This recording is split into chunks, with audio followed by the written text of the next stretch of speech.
थोड़ा-सा टेक्निकली लोग नहीं समझ पाते, बट वो मैं आपको समझाऊँगा कैसे करना है ईयर को।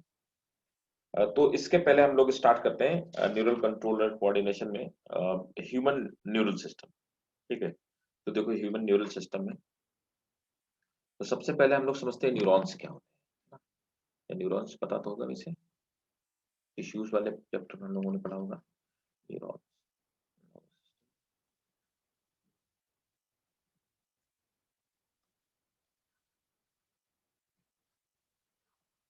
देखिए,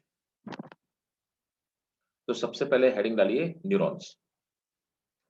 तो अब हम इसे नर्वस सिस्टम नहीं कहते, इसे हम न्यूरल सिस्टम इसको टर्म यूज़ करते हैं, क्योंकि nervous system it is old term, तो आजकल इसके लिए न्यूरल सिस्टम ही टर्म यूज़ किया जाता है।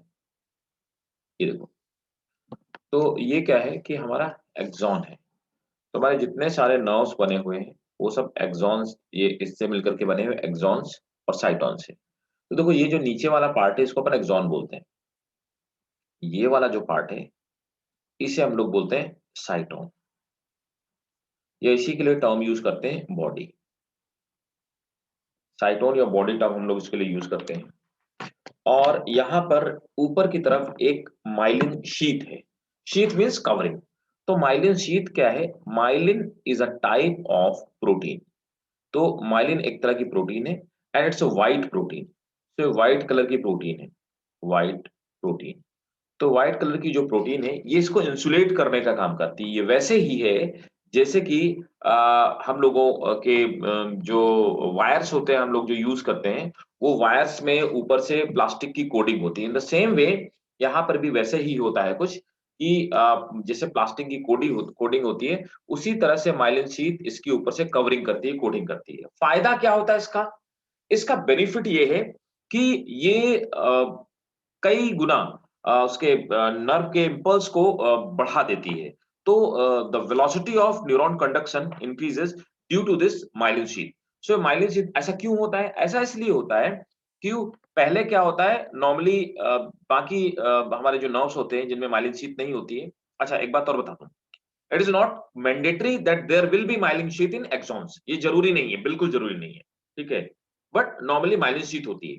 अगर माइलिन शीथ नहीं हुई तो नर्व का कंडक्शन सीधे-सीधे होगा। इस तरह से चार्जेस चलेंगे और जो हमारे इम्पल्सेस होंगे वो इस तरह से मूव करेंगे। लेकिन माइलिन शीथ होने की वजह से जो इम्पल्सेस होते हैं वो इस तरह से जंप करके चलते हैं, जिसकी वजह से यहाँ पर क्या होता है वेलोसिटी बढ़ जाती है। तो ये बेनिफिट होता है माइलिन शीथ होने का। यहाँ पर आप देख पा रहे हैं डेंड्राइट्स। डेंड्राइट्स जो होते हैं, ये पूरी बॉडी में कहीं पर भी फैले हुए होते हैं और इनका फंक्शन क्या होता है कि डेंड्राइट हमारी बॉडी में जो किसी भी तरह के इम्पल्सेस को लेकर के आते हैं। तो एक्चुअली इनका फंक्शन है स्टिमुलस को रिसीव करना। मेरा आपसे क्वेश्चन है what is the stimulus? Stimulus को रिसीव करना इनका काम होता है डेंड्राइट्स का। So what are the stimulus? Can somebody tell me? Any change in external environment is known अच्छा, as stimulus. अच्छा, ठीक। और कोई बताएगा भाई?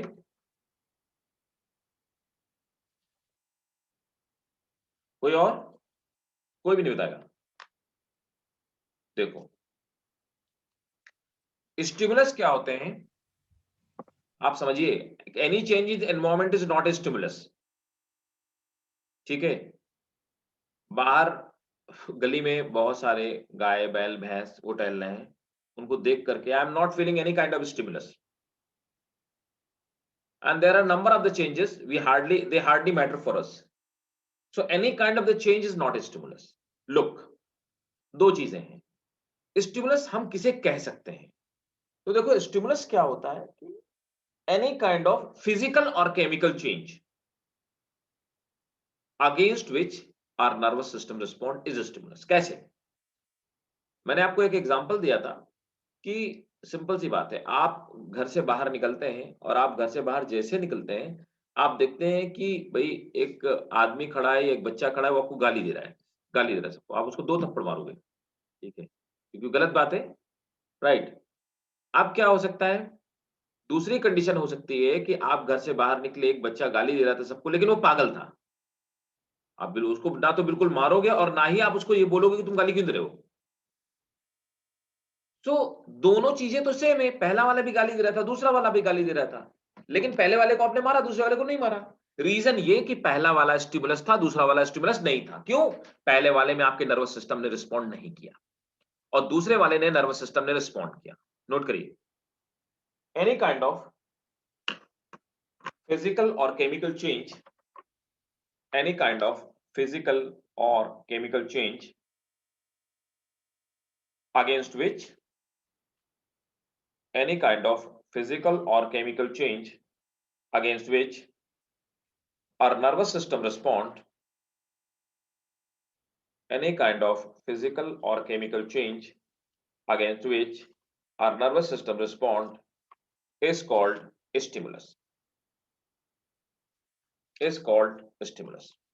अब देखिए, इसमें एक बड़ी सी न्यूक्लियस होती है, नीचे जिसको हम सोमा बॉडी जो लिखा हुआ है, सोमा बॉडी इज एक्चुअली ये इसका प्रोटोप्लाज्म है ना, तो हम इसकी प्रोटोप्लाज्म को सोमा बॉडी बोलते हैं। और क्या खास बात है? और खास बात ये है कि यहां पर कुछ छोटे छोटे ग्रैन्यूल्स पाए जाते हैं जिनको हम निसल्स ग्रैन्यूल बोलते हैं। ठीक है, कहां पर? यहां पर। ये भी नीट में पूछा हुआ क्वेश्चन है कि इनका फंक्शन क्या होता है, निसल्स ग्रैन्यूल का फंक्शन क्या होता है। एग्जैक्ट फंक्शन साइंटिस्टों को उनका नहीं पता है और ऐसा माना जाता है कि they are responsible for protein synthesis, मतलब उसमें हेल्प करते हैं निसल्स ग्रैन्यूल। ठीक है, तो इनका मैं भी आपको लिखवा दूंगा, तब तक मेरी बात को समझते रहिए। अच्छा, अगर किसी भी एक और खास बात, अगर किसी भी न्यूरॉन के ऊपर इस तरह से माइलिन शीथ पड़ी हुई है, तो आप ये मान के चलिए कि माइलिन शीथ के ऊपर, है ना, एक प्रोटोप्लाज्म होता है और उसमें एक सेल होती है जो माइलिन शीथ सीक्रेट करने का काम करती है।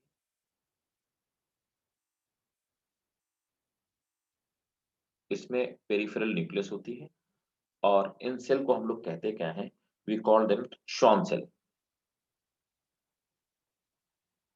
श्वान सेल को बोलते हैं। ठीक है, और ये आखिरी में एक्सॉन टर्मिनल्स होते हैं, ये दूसरे न्यूरॉन से कनेक्ट करते हैं। ठीक है, आप इसका स्क्रीनशॉट लीजिए, फिर आगे बात करते हैं। ये इसको साइटोन बोलते हैं, बॉडी बोलते हैं, नीचे वाले को जोन्स कहते हैं। समझ आया? Yes, sir.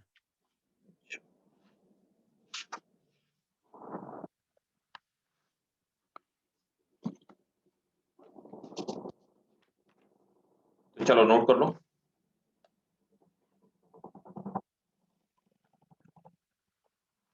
Neurons are the longest cell of our body. Neurons are the longest cells of our body. Full stop. Human neural system has about 100 billion neurons, not million, billion. Human neural system have almost 100 billion neurons.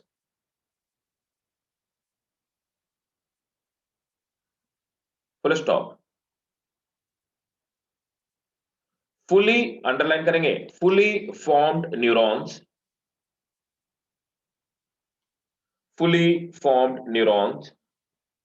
never divide. Fully formed neurons never divide. They always remain in. Fully formed neurons never divide. They always remain in interphase. They always remain in interphase of cell division. They always remain in interphase of cell division. Full stop. Shortly after birth, shortly after birth, new neurons do not develop.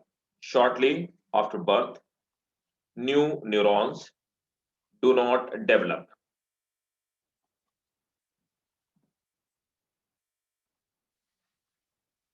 Next point.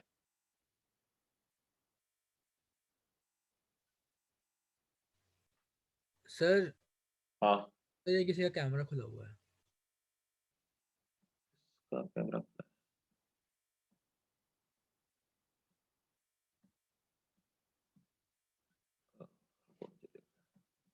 कोई नहीं खुला है तो क्या फर्क पड़ता है। थॉन से कौन है? सर थैनोस नाम से कोई आया है। हाँ, Thanos, your webcam is on. Are you new student?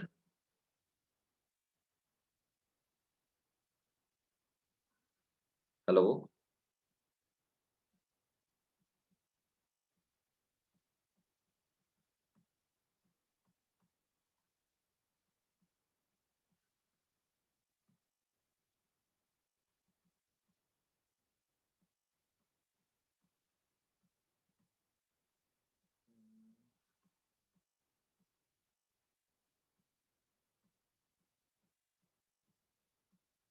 Thanos, hello, आप अपना वेबकैम ऑफ कर दो बेटा।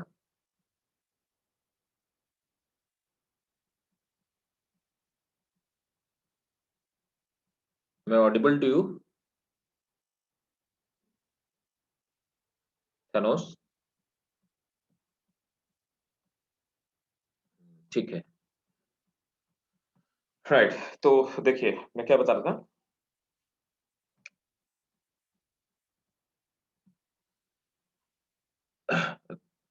हाँ, तो नोट करिए नेक्स्ट। सेल बॉडी है ना, तो नोट करेंगे सेल बॉडी और साइटोन consist of cytoplasm, which is called consist of cytoplasm, which is called neuroplasm, which is called neuroplasm, which is called neuroplasm, and a large nucleus, full stop. Neuroplasm have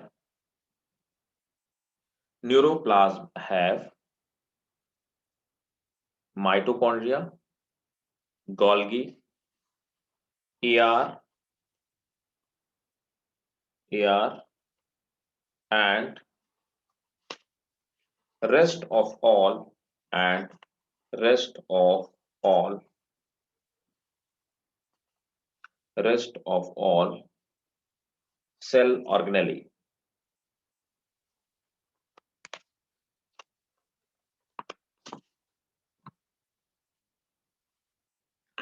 इसी में लिखेंगे, ये important है, question भी पूछा हुआ है। निसिल्स granule probably help in Nissel's granule probably help in synthesis of Nissel's granule probably help in synthesis of protein. तो देखो जो निसल्स ग्रेन्यूल होते हैं इनका फंक्शन क्या होता है, they are responsible for protein synthesis, है ना। Next, dendrite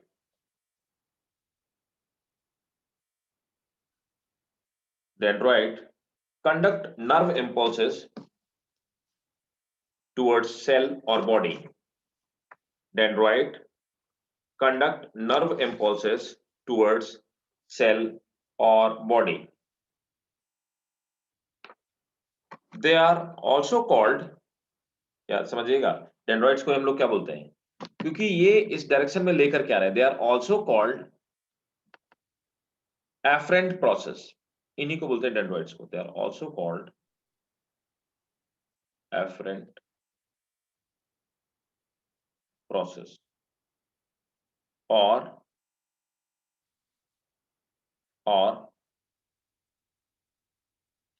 receiving process. They are also called afferent process or receiving process. Next,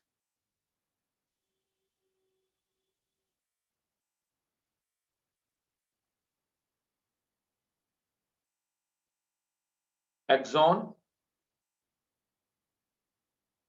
have cell membrane.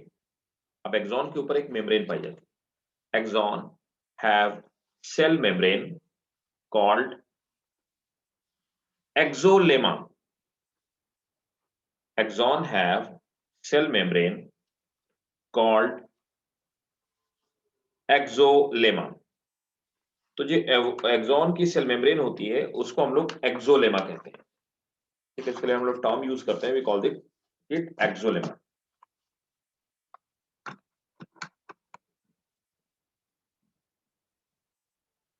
ठीक है, अब देखो ये तो सिंपल न्यूरॉन्स की बात हो गई, न्यूरॉन्स के बारे में कुछ फैक्ट हो गए, है ना. अब देखो नर्वस सिस्टम जो होता है हम उसको कितने पार्ट में डिवाइड करते हैं, है ना. समझिए बात.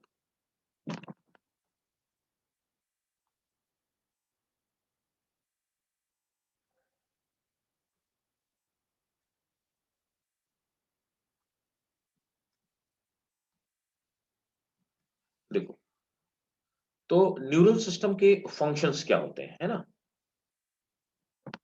तो न्यूरल सिस्टम जो होता है, neural system of higher animal,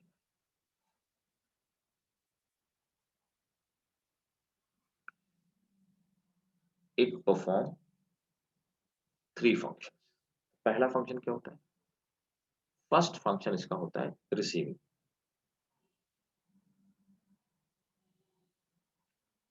तो क्या रिसीव करता है ना. So it receive sensory input, sensory input from external environment. तो एक्सटर्नल एनवायरनमेंट से ये सेंसरी इनपुट रिसीव करता है. मींस क्या बोले, ये स्टिमुलस रिसीव करता है. अगर सीधी भाषा में बात की जाए, इट रिसीव स्टिमुलस. तो ये स्टिमुलस रिसीव करने का काम करता है, पहला इंपॉर्टेंट. ठीक है, दूसरा क्या होता है, द सेकंड इंपॉर्टेंट फंक्शन, है ना. अच्छा, स्टिमुलस कहां तक ले आता है, एक और खास बात, सीएनएस को, सेंट्रल नर्वस सिस्टम को. अभी देखेंगे सीएनएस पीएनएस क्या होता है, वैसे हालांकि आपको थोड़ा बड़ा तो आइडिया होगा ही. ठीक है, दूसरा काम क्या चीज होती है, प्रोसेसिंग. अब जो भी हमने इंफॉर्मेशन बाहर से ले ली, जैसे हमने कोई चीज देखी, हमने देखा कहीं पे आग लगी हुई है, ठीक है, तो हमें वो इंफॉर्मेशन रिसीव की हमारी आई से, फिर हम उसको, मतलब या कहीं से लाइट आ रही, हम उस इंफॉर्मेशन को प्रोसेस करेंगे कि अरे, हमारा ब्रेन ये रिस्पॉन्ड करेगा कि जो हमने पुराने डेटा है उनके बेसिस, जो हमने देखा होगा, सुना होगा, पढ़ा होगा, उसके बेसिस पे कि आग लग जाएगी तो बहुत सारे एनिमल मर जाएंगे, और ये फैल भी सकती है, बहुत डैमेज कर सकती है.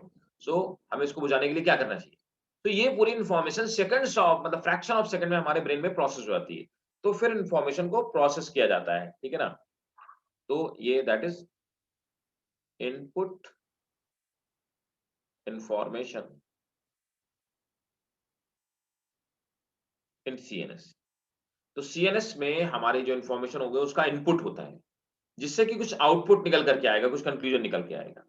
उसके बाद जब कंक्लूजन निकल के आएगा तो हमारा नर्वस सिस्टम क्या करेगा, रिस्पॉन्डिंग, रिस्पॉन्ड करेगा, उसके बारे में कुछ करेगा.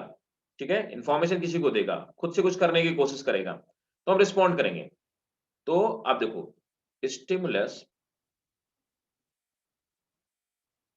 स्टिमुलस transmit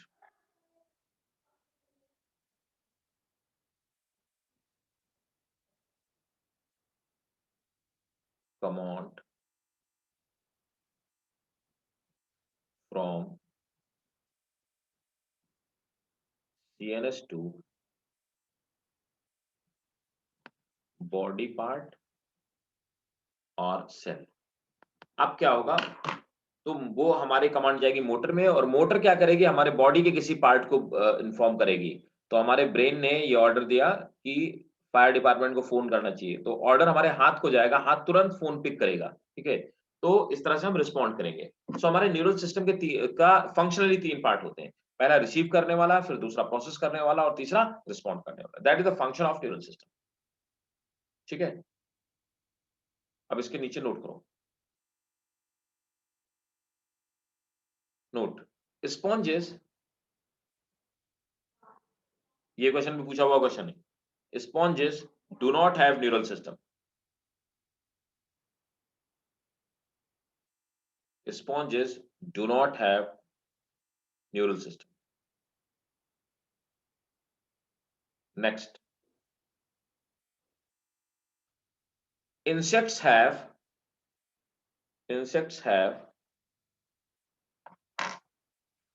well developed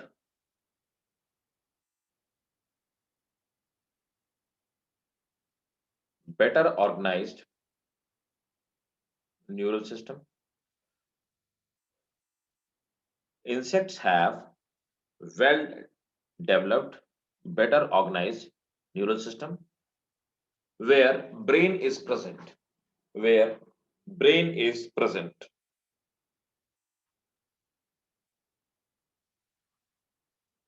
ठीक है, तो इंसेक्ट्स में ब्रेन प्रॉपर पाया जाता है ना। और ऑर्थोपोडा तक आते आते हमने देखा हुआ था वहां पे कि ब्रेन किसका डेवलप है, किसका नहीं डेवलप है, ठीक है।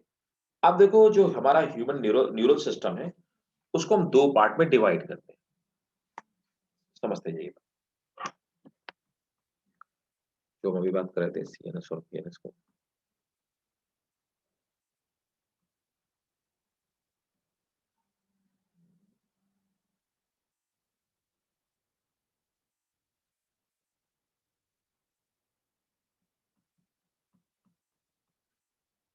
देखो, अब हमारा जो ब्रेन है, तो उसको हम 2 पार्ट में डिवाइड करते हैं।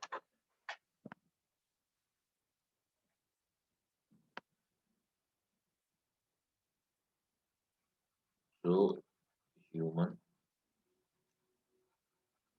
न्यूरल सिस्टम, तो पहला क्या होता है, फर्स्ट पार्ट होता है CNS. CNS stand for central nervous system, या rather than central neural system इसको हम लोग बोलते हैं, न्यूरल सिस्टम। दूसरे नंबर पर आता है PNS. PNS is called peripheral neural system.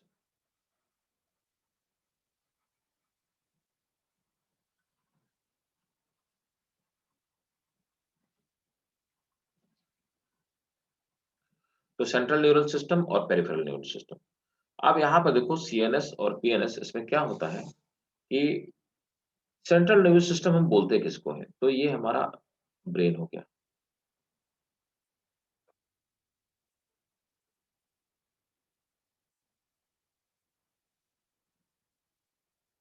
अब देखो, ये जो हमारा ब्रेन वाला पार्ट हो गया, ये तो हमारा ब्रेन वाला पार्ट हो गया, राइट। अब इस ब्रेन वाले पार्ट में ये, और इसके साथ में एड ऑन है हमारी क्या, बैकबोन, है ना।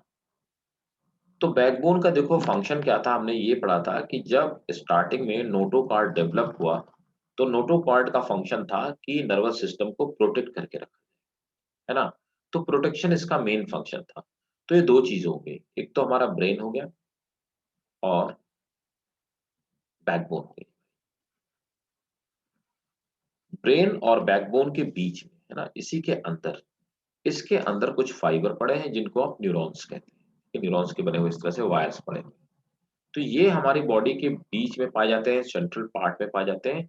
इसीलिए इनको हम लोग क्या बोलते हैं, we call them central nervous system. उसके बाद क्या होता है कि बॉडी के बाहर की तरफ, so this part is called CNS, ठीक है। बॉडी में बाहर की तरफ हमारी एक्सटर्नल पार्ट। तो ये देखिए, एक्सटर्नल वाला जो हमारा बॉडी का पार्ट होता है, इस एक्सटर्नल वाले पार्ट में बाहर की तरफ हमारे जो न्यूरल सिस्टम है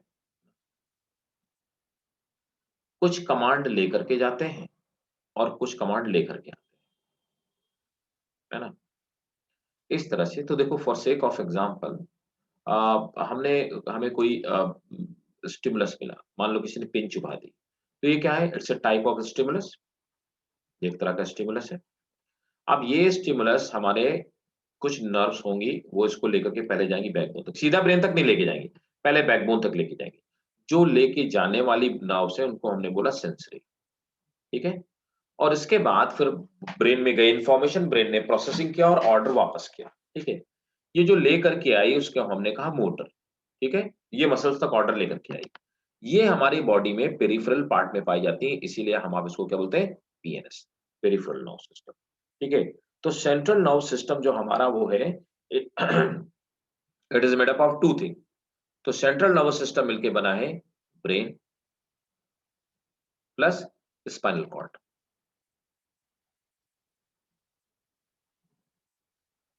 स्पाइनल कॉर्ड। दूसरा जो पेरिफेरल नर्वस सिस्टम है, पेरिफेरल नर्वस सिस्टम दो चीजों का मिलके बना है। किन चीजों का? एक तो बना है ये सेंसरी और मोटर का, है ना? और सेंसरी मोटर को फाइनली हम दो पार्ट में डिवाइड करते हैं। सेंसरी मोटर जो ब्रेन से डायरेक्टली निकल करके आती है, कुछ ऐसी हैं जो यहीं से निकल करके आती हैं, यहीं से डायरेक्टली निकल करके आती है। जैसे जो हमारे शोल्डर में चली जाती है, हैंड्स में चली जाती है, वो डायरेक्टली यहीं से निकल करके चली जाती है। तो इन वाली नर्व्स को जो डायरेक्टली हमारे ब्रेन से निकलती हैं, उनको बोलते हैं क्रेनियल नर्व्स। Cranial nerves. दूसरी वो हैं जो हमारी यहाँ से बैकबोन से निकल करके आती हैं, उनको हम लोग बोलते हैं स्पाइनल नर्व्स।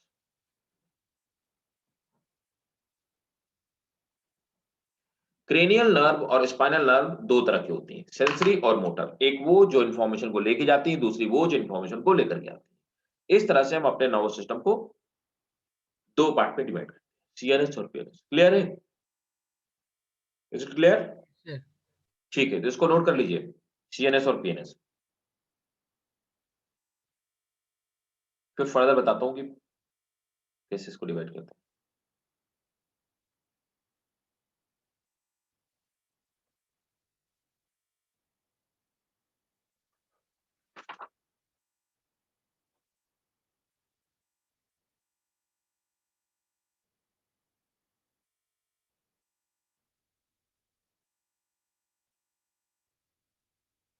नोट कर लिया? Yes, अब sir. अब देखिए, based on function, PNS is divided into two type.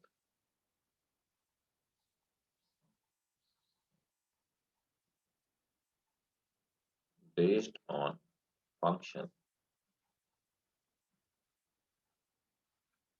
PNS is divided.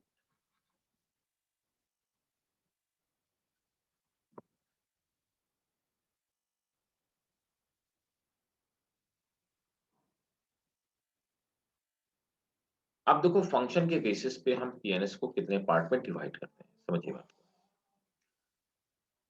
देखो, so for sake of example,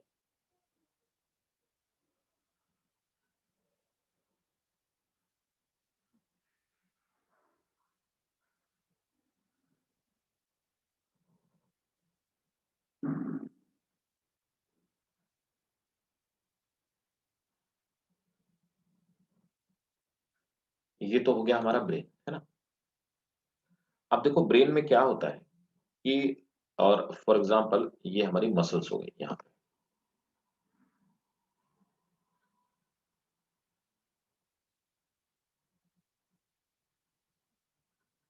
ये हमारी मसल्स हो,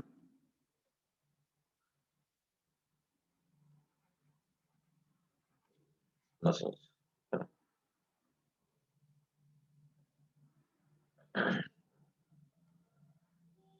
और फॉर सेक ऑफ एग्जांपल ये हमारी स्किन हो गई। हमने स्किन में कोई चीज फील की, तो स्किन में क्या होता है कि छोटे छोटे रिसेप्टर्स पाए जाते हैं, इस तरह के स्किन रिसेप्टर्स पाए जाते हैं। प्रोटीन के बने हुए रिसेप्टर्स होते हैं, पूरी स्किन में हमारे पाए जाते हैं। इनको हम लोग बोलते हैं स्किन रिसेप्टर्स। कोई स्टिमुलस हमें यहाँ पे फील हुआ, स्किन रिसेप्टर, ये क्या काम करेंगे, दे विल रिसीव स्टिमुलस। तो ये किसी भी तरह के स्टिमुलस को रिसीव करेंगे। स्टिमुलस को रिसीव करने के बाद पहले हमने पढ़ा कि ये हमारे ब्रेन तक इंफॉर्मेशन जाएगी। तो ये क्या करेंगे, इस स्टिमुलस को ब्रेन तक ले जाने का काम करेंगे, ठीक है। तो पर्टिकुलर टाइप के हमारे न्यूरॉन्स होंगे, जो न्यूरॉन्स इस इंफॉर्मेशन को ब्रेन तक ले जाने का, ठीक है। हमने अभी थोड़ी देर पहले डिस्कस किया कि ऐसे न्यूरॉन्स को हम लोग क्या बोलते हैं, वी कॉल देम सेंसरी, इन्हें हम सेंसरी न्यूरॉन्स बोलते हैं या सेंसरी नर्व फाइबर। तो सेंसरी नर्व फाइबर क्या करेंगे, ये न्यूरॉन्स को, ये इंफॉर्मेशन को यहाँ तक ले जाने का काम करेंगे। उसके बाद क्या होगा कि हमारा ब्रेन, जैसे ब्रेन में इंफॉर्मेशन प्रोसेसिंग होगी, है ना, तो ब्रेन हमारा क्या करेगा, एक पर्टिकुलर पार्ट होता है ब्रेन का, वो देगा ऑर्डर। तो ब्रेन के पर्टिकुलर पार्ट से ऑर्डर है, ऑर्डर आकर के किसी मसल्स को ऑर्डर मिलेगा कि भाई आपको ये काम करना है, तो ऑर्डर मसल्स को दिया गया, है ना। तो अब क्या होता है कि ऑर्डर लेकर के आने वाली जो हमारी नर्व सेल्स हैं या न्यूरॉन्स हैं, इनको हम लोग बोलते हैं मोटर।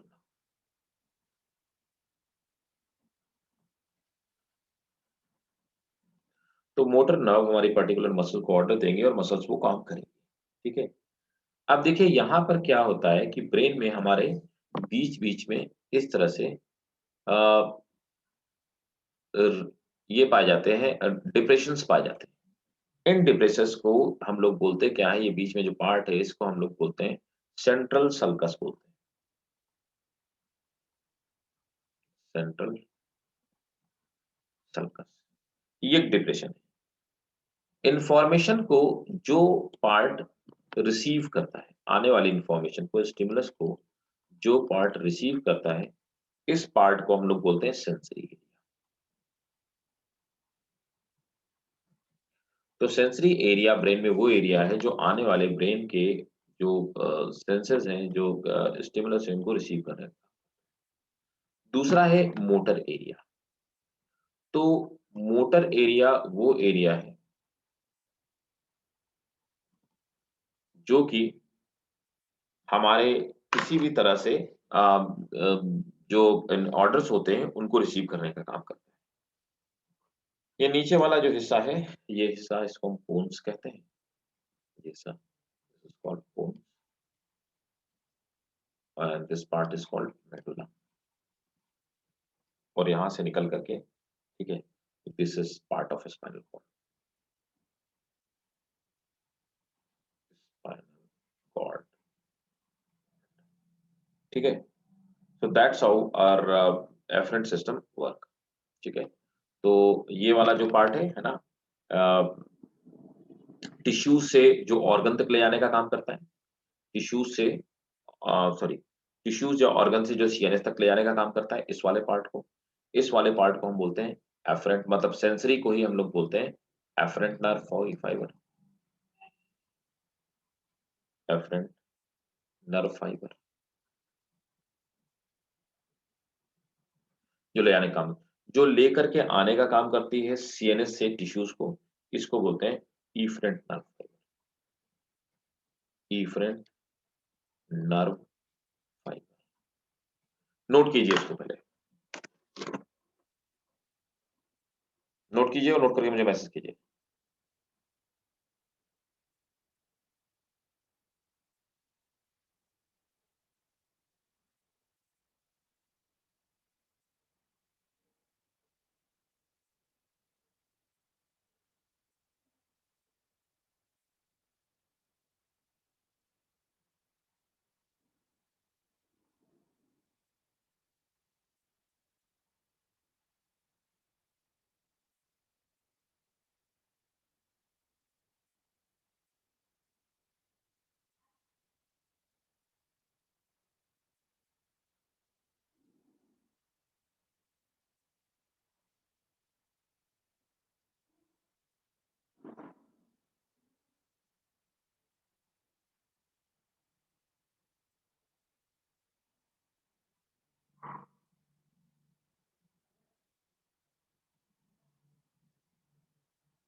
डन, नोट कर लिया?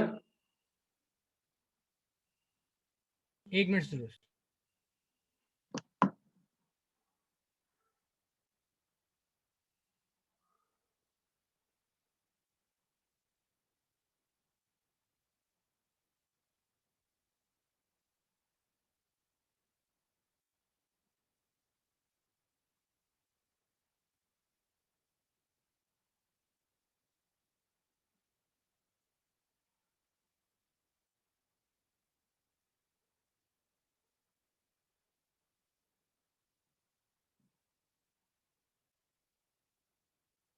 Done sir.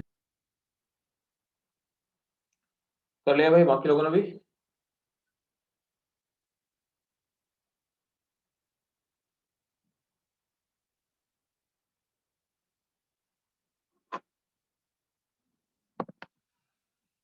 मदिया, नबीला, फौजिया, हो गया भाई? Yes, sir. ठीक है, अब देखिए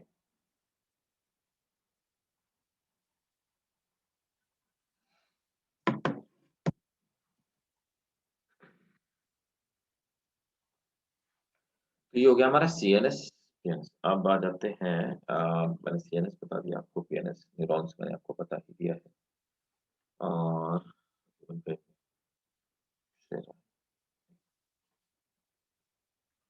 ठीक, अब देखो भाई ह्यूमन ब्रेन समझते हैं। चला NCERT भी देख लो।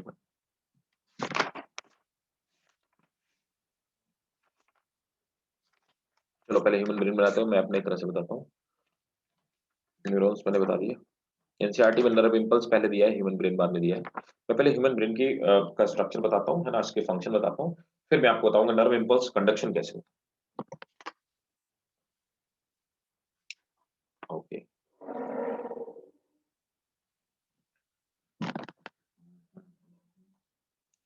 ह्यूमन ब्रेन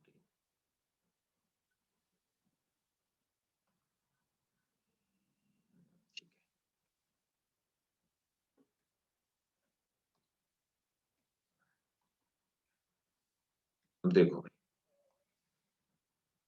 ये ह्यूमन ब्रेन है ना। तो ह्यूमन ब्रेन में क्या होता है कि एक तो हमारा ब्रेन जो होता है बाहर एक कवरिंग से कवर्ड होता है, यू ऑल नो वेल। तो वो जो कवरिंग है उसको हम क्रेनियम कहते हैं। देखो यहाँ से स्टार्ट होती है कवरिंग इस तरह से। तो हमारी, ये हमने पढ़ा है स्केलेटल सिस्टम में कि हमारी जो क्रेनियम होती है वो कई सारे बोन्स से मिलकर के बनी होती है। बोन्स आपस में फिक्स जॉइंट से जुड़े हुए होते हैं। तो ये इसको हम लोग ब्रेन बॉक्स कहते हैं। तो ये पूरी हमारी ब्रेन में कवरिंग होगी। अच्छा, ये कवरिंग पीछे बिल्कुल पूरी नहीं होती है, थोड़ा सा यहाँ पे खुला होता है, इसलिए कहा जाता है कि पीछे भाई चोट नहीं मारनी चाहिए। तो this is cranium. Cranium is brain box, इसको हम ब्रेन बॉक्स बोलते हैं। अब देखो यहाँ पर ये वाला जो पार्ट है हमारा ऊपर वाला पार्ट, ये सबसे बड़ा पार्ट है, this is the largest part. इसको हम सेरिब्रम कहते हैं, है ना। तो ये लेटरल सेक्शन है हमारे ब्रेन का। इसके बाद आप देखेंगे कि सेरिब्रम हमारा फोर ब्रेन का पार्ट है ना। अब ये वाला जो पार्ट आपको दिख रहा है ये हमारा मिड ब्रेन है, जिसको कार्पस कोलोसम, है ना, और वेंट्रिकल्स ये जो लिखा हुआ है, this is all mid brain. तो ये हमारा मिड ब्रेन वाला पार्ट है।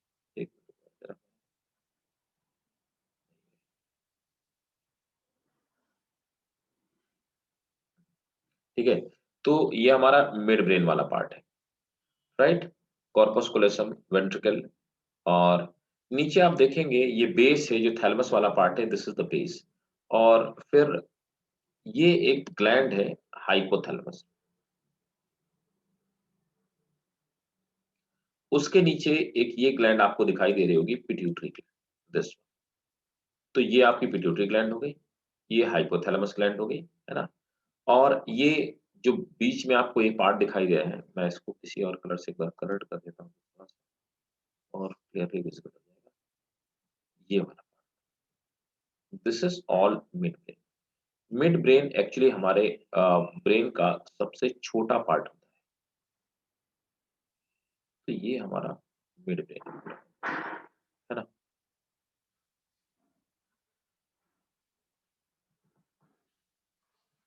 ये पूरा हमारा मिड ब्रेन वाला पार्ट है, ये भी इंक्लूडिंग दिस।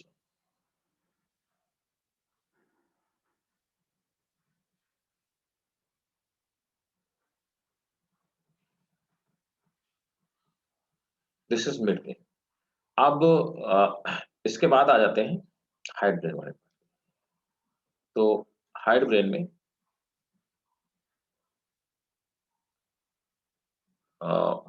ये आ गया सबसे पहले ऊपर वाला पार्ट पोन्स, दिस पार्ट, ये पोन्स वाला पार्ट, ये जितना फूला हुआ पार्ट है this part is called pons, है ना, यहाँ तक पोन्स है ना। पोन्स के बाद ये नीचे वाला दूसरे नंबर पर पार्ट है मेडुला, ठीक है, और इसी को हम ब्रेन स्टेम कहते हैं। और ये वाला पार्ट जो आपको दिखाई दे रहा है, ये वाला part, this third part is called cerebellum. इन तीनों को मिला करके हम लोग क्या बोलते हैं, इन तीनों को मिला करके हम ये कहते हैं कि ये हमारा हाइड ब्रेन वाला पार्ट है, ठीक है। तो अभी ब्रेन के अलावा आप सबसे पहले हम ब्रेन की कवरिंग की बात करेंगे, जो इम्पोर्टेंट बात है। आप देखो ये जो कवरिंग है ये ब्रेन की कवरिंग है, ये वाली बात, है ना। दिस इज ब्रेन कवरिंग, कहाँ पे, इसके नीचे। तो क्रेनियम के नीचे एक पार्ट है जो ब्रेन की कवरिंग की तरह काम करता है। आप तो ब्रेन की कवरिंग में सबसे ऊपर वाला जो पार्ट हो गया ये तो आपका क्रेनियम ही हो गया, है ना। तो देखो सबसे ऊपर ये एक पार्ट हो गया,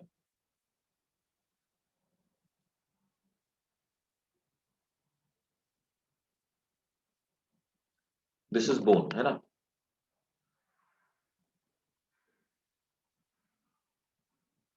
क्रेनियम, क्रेनियम के नीचे एक लेयर होती है,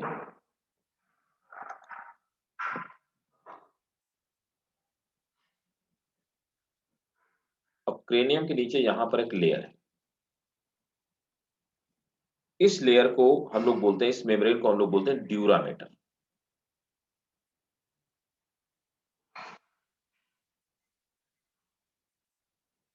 ड्यूरा मैटर, ठीक है। ड्यूरा मैटर के नीचे एक और मेम्ब्रेन है, इसको हम सॉरी मेम्ब्रेन नहीं है, इसके नीचे एक फ्लूइड भरा हुआ है। तो ड्यूरा मैटर के नीचे एक फ्लूइड भरा हुआ है, इस फ्लूइड को हम लोग सेरेब्रोस्पाइनल फ्लूइड कहते हैं।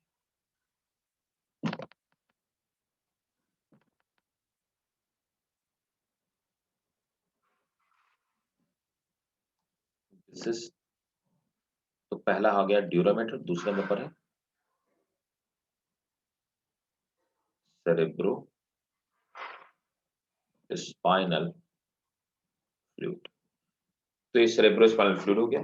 सेरेब्रोस्पाइनल फ्लूइड के नीचे एक और मेम्ब्रेन है जो कि मकड़ी के जाले की तरह है, मतलब उसमें नेटवर्क की तरह, जैसे जाल के जैसा, उसको हम एराक्नोइड मैटर बोलते हैं। तो एराक्नोइड मैटर जो है this is something like network.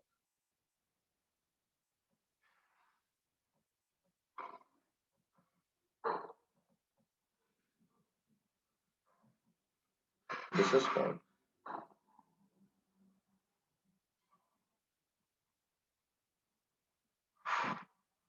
एराक्नोइड matter, ठीक है। उसके नीचे एक और लेयर है,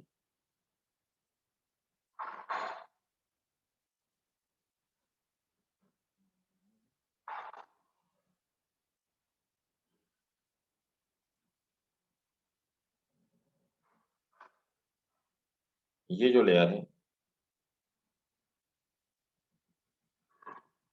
इस लेयर को हम लोग बोलते हैं पाया मैटर।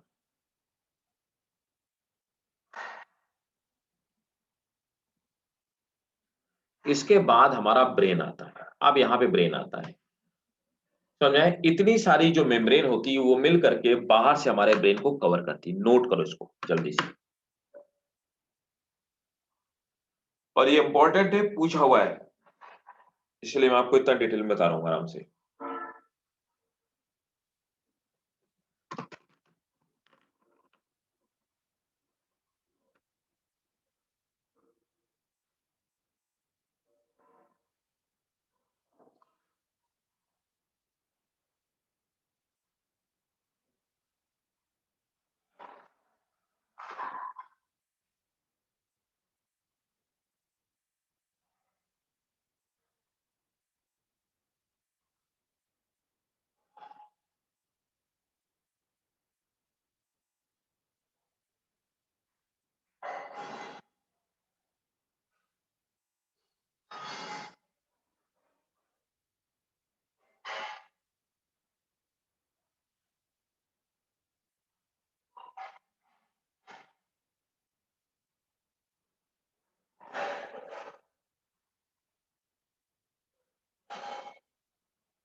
डन हो गया।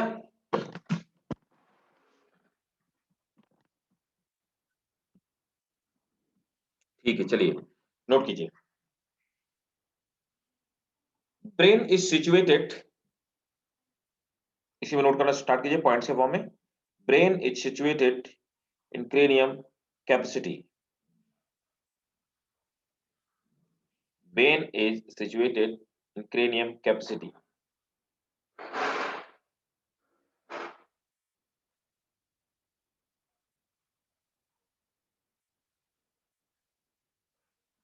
Next point, weight of brain,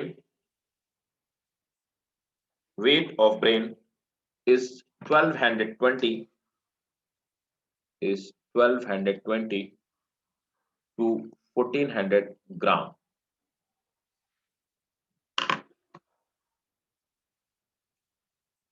It is covered by Sir, weight of brain from 1220 to 1400 gram. It is covered by three membrane.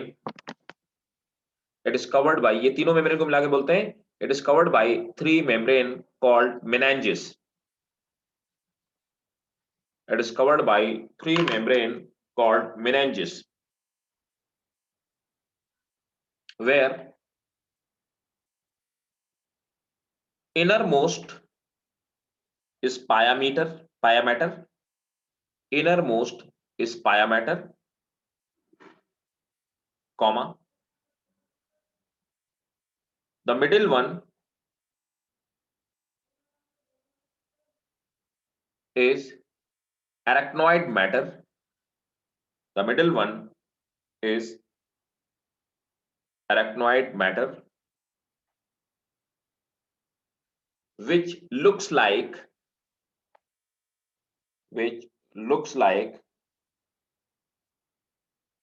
spider web, which look like spider web, and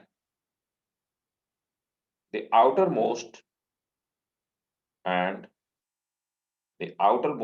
is dura mater, and the outermost is dura mater.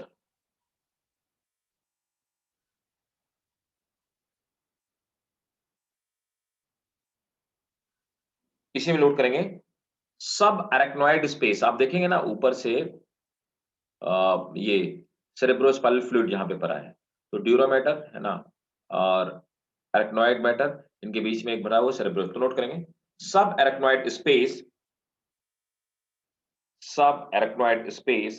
is filled with subarachnoid space is filled with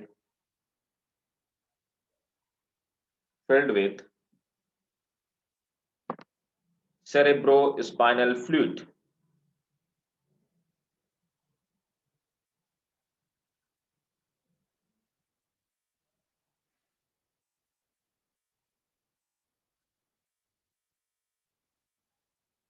ठीक है, okay.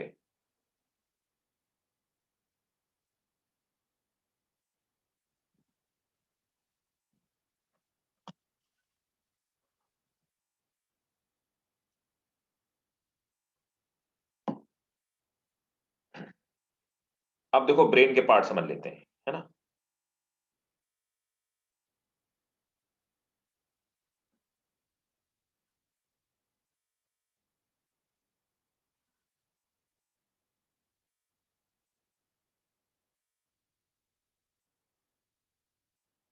अब देखिए brain के part हम लोग समझ लेते हैं कि ब्रेन में कितने सारे पार्ट होते हैं।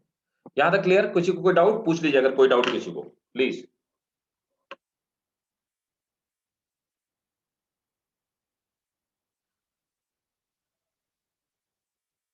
कोई पार्ट नहीं, कोई डाउट नहीं। ठीक है, मैं इसको रिमूव कर रहा हूं।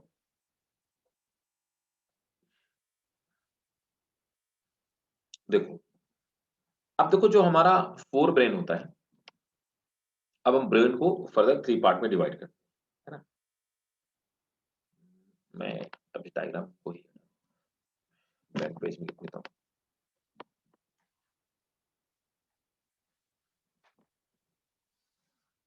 तो पहले हम ब्रेन को 3 मेन पार्ट में डिवाइड करते हैं। तो सबसे पहले हम लोग बात करते हैं, सबसे पहले आता हमारा फोर ब्रेन।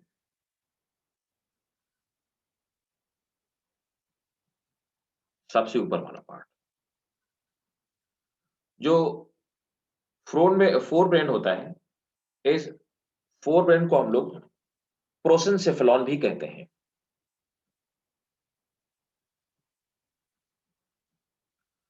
प्रोसेनसेफेलॉन, जो प्रोसेनसेफेलॉन है, इसमें सबसे पहले आता है ऑल्फैक्टरी लोब,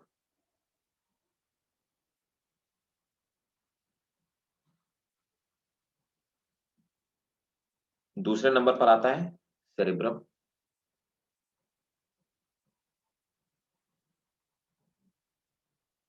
तीसरे नंबर पर आता है डायनसेफेलॉन।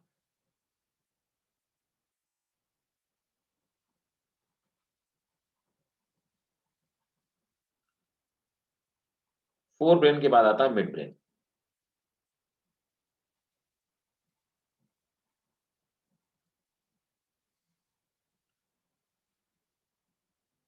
मिड ब्रेन को हम लोग बोलते हैं मीसेंसेफेलॉन।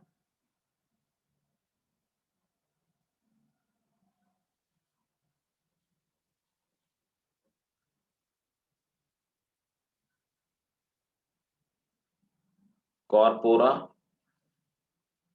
क्वाड्रिजेमिना, इसका एक पार्ट होता है। दूसरा पार्ट होता है कॉर्पोरा सेरेब्री, क्रूरा सेरेब्री, क्रूरा सेरेब्री। फिर आता है थर्ड पार्ट हाइड ब्रेन, पीछे वाला ब्रेन, हाइड ब्रेन।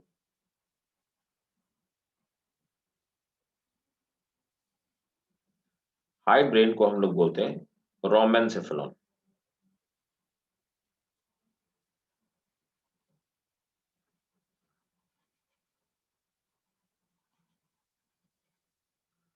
रोमेनसेफेलॉन जो होता है ना, सेरिबेलम,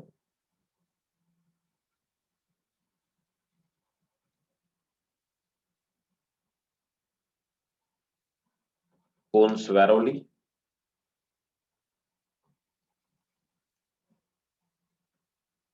और मेडुला। ठीक है, इतने पार्ट में हम ब्रेन को डिवाइड करते हैं। नोट करो, फिर एक एक पार्ट का हम लोग फंक्शन देख लेते हैं, एक एक पार्ट का फंक्शन क्या होता है, नोट करिए।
नोट कर लिया।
चलिए नोट कीजिए, नोट कर लिया ना सबने?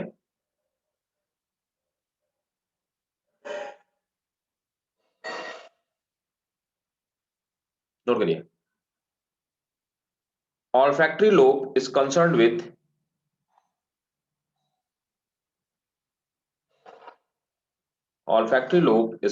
with smell। ये स्मेल सेंसिंग का काम करता है, ठीक है।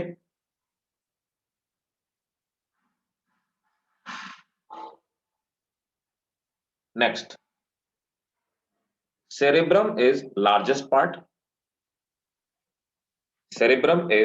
largest part, comma most complex,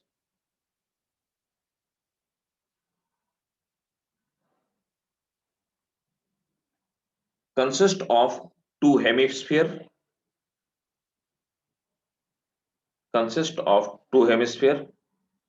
left and right,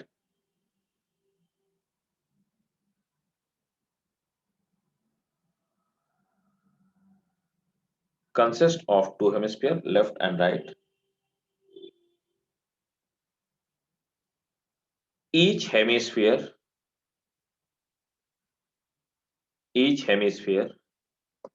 is further divided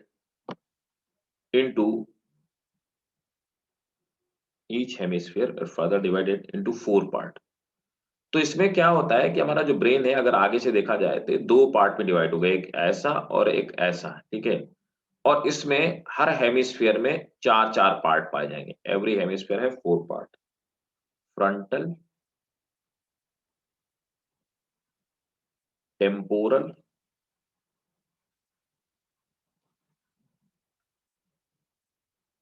parietal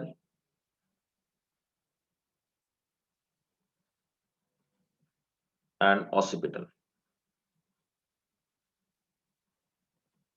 frontal, temporal, parietal and occipital।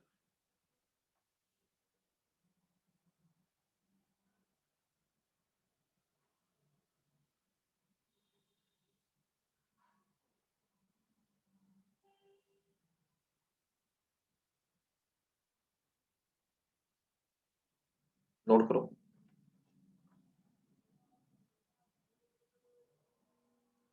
Frontal lobe next, अब इनके सब पार्ट के फंक्शन नोट कर लो। फ्रंटल लोब, ठीक है, रिस्पॉन्सिबल फॉर क्रिएटिव आइडिया,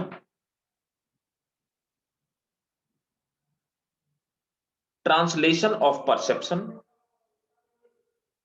मतलब हमारा जो परसेप्शन है उसका translation of perception,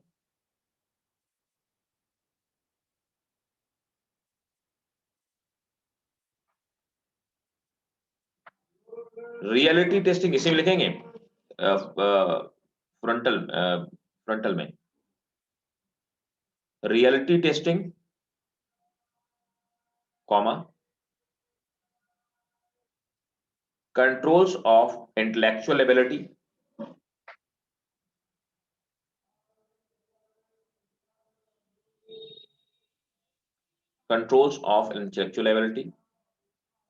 comma reasoning,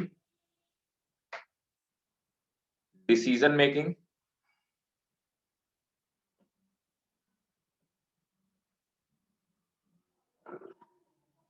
expression of emotion,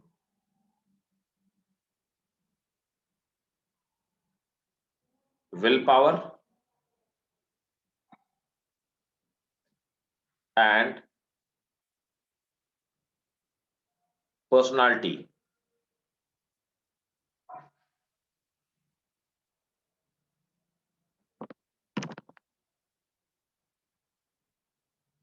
ठीक है, full stop. Parietal lobe,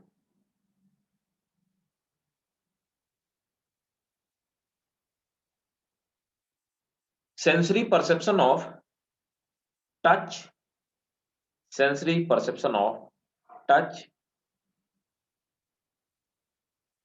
pen, heat and cold, touch, pain, heat and cold, full stop, इसी में लिखेंगे knowledge about position and shape of object, knowledge about position and shape of object,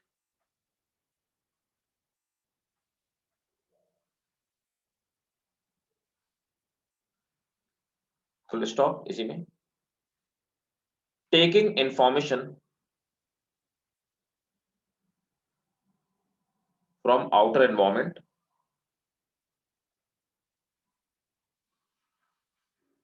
taking information from outer environment and communicating to rest part of brain, and communicating to rest part of brain.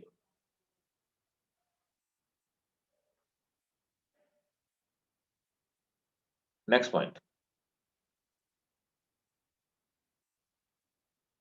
temporal,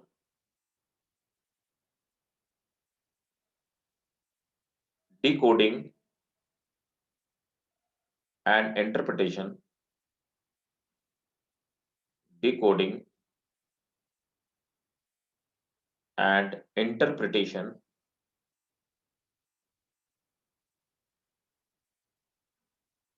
of sound, language, decoding and interpretation of sound, language, comprehension,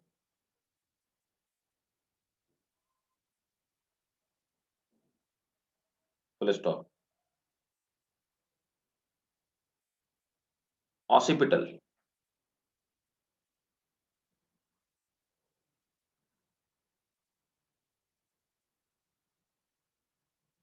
decoding, occipital का function, decoding the interpretation of visual information,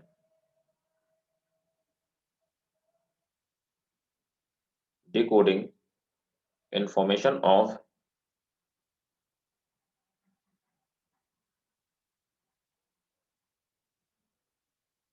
visual information, shape and color,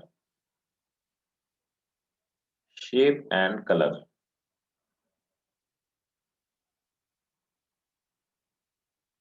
sir फिर से बोलिएगा. decoding the interpretation of visual information, shape and color.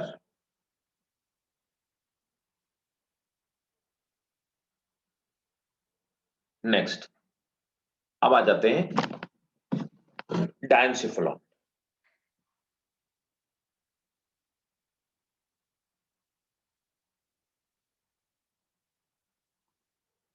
डायनसिफलॉन contain hypothalamus,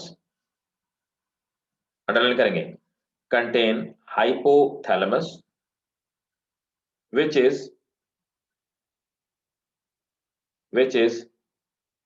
site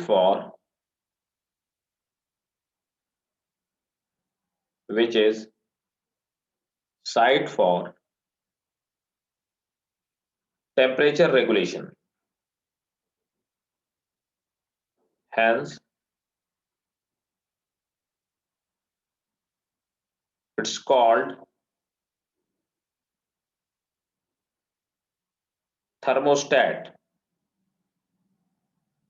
hence it's called thermostat.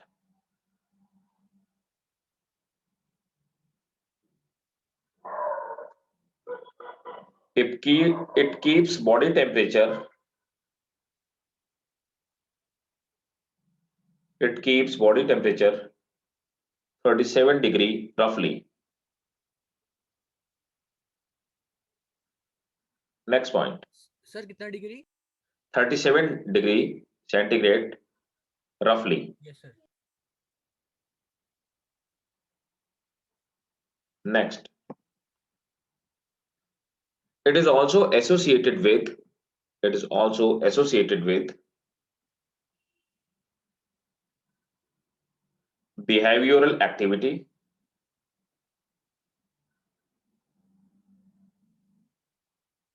like appetite,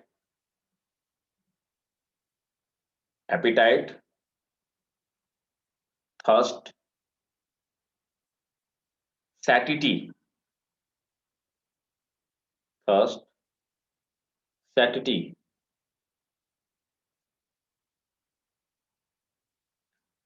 It also influences respiration and heartbeat. Respiration and heartbeat.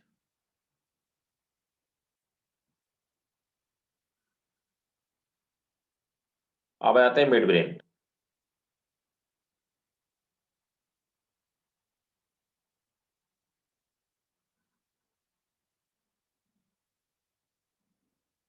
Mid brain में corpora quadrigemina.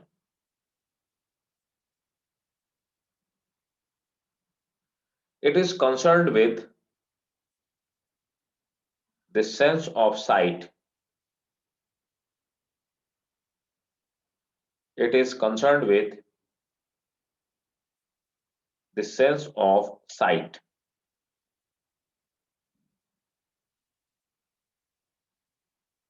Next, crura cerebri. They relay impulses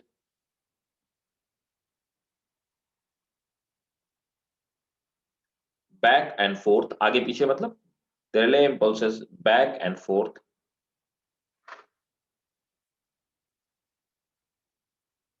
between cerebrum, cerebellum, cerebrum, cerebellum, pons and medulla. Cerebrum, cerebellum, pons and medulla.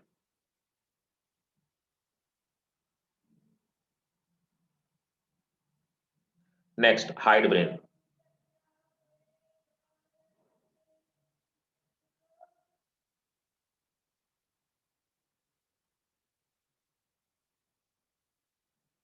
cerebellum, सबसे पहले cerebellum. It is second largest part. It is second largest part.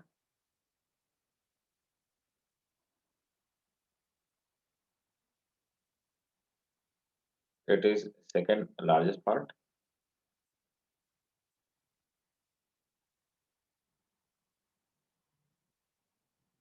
It controls rapid muscular activity such as rapid muscular activity such as running, typing, and talking. Running, typing, and talking. Next, all involuntary activities but it remains involved in learning, but it remains involved in learning at early ages.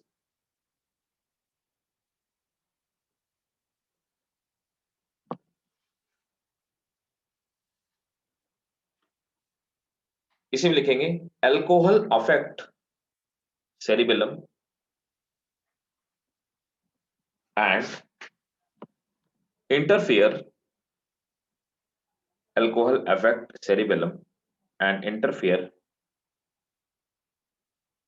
its function.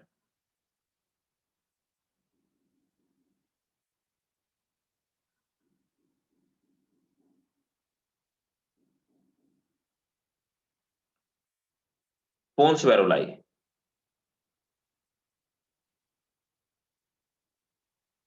It relay impulses between medulla and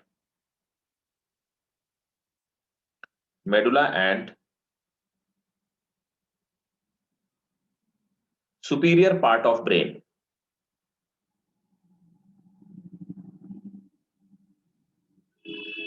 That is forebrain.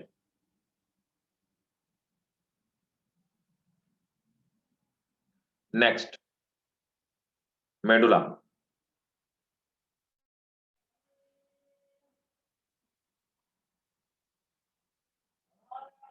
Medulla receives signal from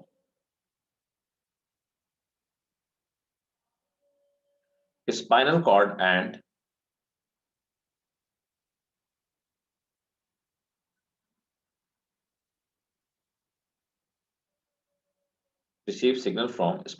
and other part.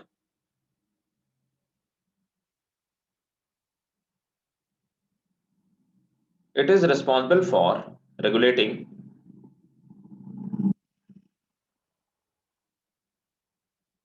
heart rate,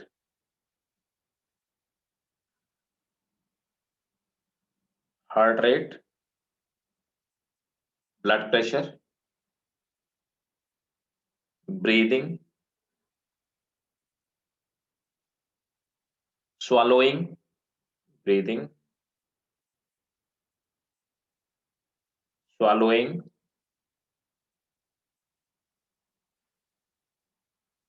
salivation,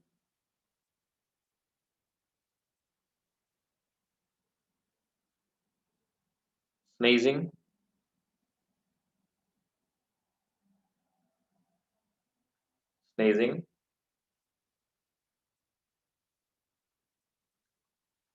vomiting, coughing,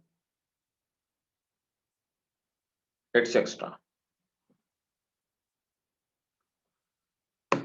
तो ये थे हमारे brain के function. ठीक है, next heading डालो, conduction of nerve impulse. हम लोग नेक्स्ट क्लास में पढ़ेंगे, लेकिन यार तुम लोग याद ही नहीं रखते हो कि लास्ट क्लास में क्या पढ़ा था. मैं हेडिंग डलवा देता हूँ हमेशा कि नेक्स्ट क्लास में क्या पढ़ेंगे, तो आप याद रखिएगा, नेक्स्ट टाइम बता दिएगा मुझे हमें कहां से स्टार्ट करना है. Conduction of nerve impulse next class में आपको समझाऊंगा. ठीक है, चलिए, Thank you, sir. वेलकम भाई.